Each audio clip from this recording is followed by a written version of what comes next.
Folks, we live in strange times. The kind of times where Donald Trump and Elon Musk agree on something. No, it's not about aliens or Twitter, but something way more down to earth. The H-1B visa program. This program lets US companies hire skilled foreign workers, and it's got everyone fired up. Now, you might remember Trump's whole America First thing. He spent 4 years promising to bring back jobs and crack down on immigration. But lately, he's been singing a different tune.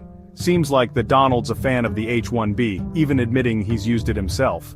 And then there's Elon Musk, the guy who wants to send us to Mars. He's been shouting from the rooftops about how vital the H-1B is for the tech industry. He even threatened to go to war to protect it. Looks like we've got ourselves an unlikely alliance, folks.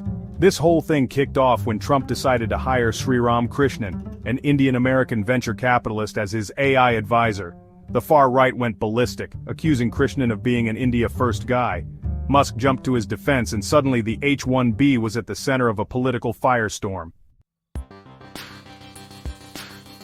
So why all the fuss about this visa program? Well, it turns out the tech industry relies on it like a Tesla relies on electricity. See, America's tech giants, Google, Amazon, the whole gang, need a constant influx of brilliant minds to stay ahead of the game. And guess what? They can't always find those minds within US borders. That's where the H-1B comes in. It lets companies bring in highly skilled workers from all over the world, especially in fields like engineering and computer science. These folks aren't taking anyone's jobs, they're filling crucial gaps in the workforce. Think of it like this. You wouldn't want your brain surgery performed by someone who barely passed med school, right? You want the best of the best. And sometimes the best of the best come from different countries. They bring fresh ideas, diverse perspectives, and a whole lot of talent to the table. Without the H-1B, America risks falling behind in the global tech race. It's that simple.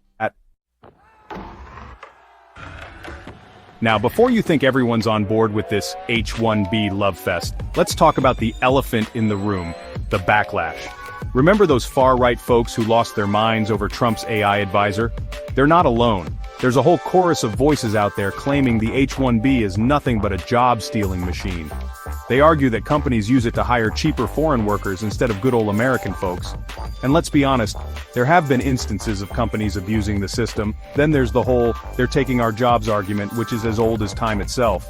It's the same fear-mongering tactic that's been used against immigrants for centuries. But here's the thing. Studies have shown that the H-1B program actually creates more jobs than it takes away. So what does all this mean? It means we're at a crossroads, people. On one hand, you've got Trump and the tech industry singing the praises of the H-1B. On the other hand, you've got a significant chunk of Trump's base screaming bloody murder. This whole H-1B debate exposes a fundamental rift within the Republican Party, and frankly, within America itself. It's a clash between two visions of the future, one that embraces globalization and the free flow of talent, and another that wants to pull up the drawbridge and shut out the world. The outcome of this battle will have huge implications for the US economy and its place in the world. Will America continue to be a magnet for the best and brightest minds, or will it turn inward and risk falling behind? The answer, my friends, is blowing in the wind, but one thing's for sure, it's gonna be a bumpy ride.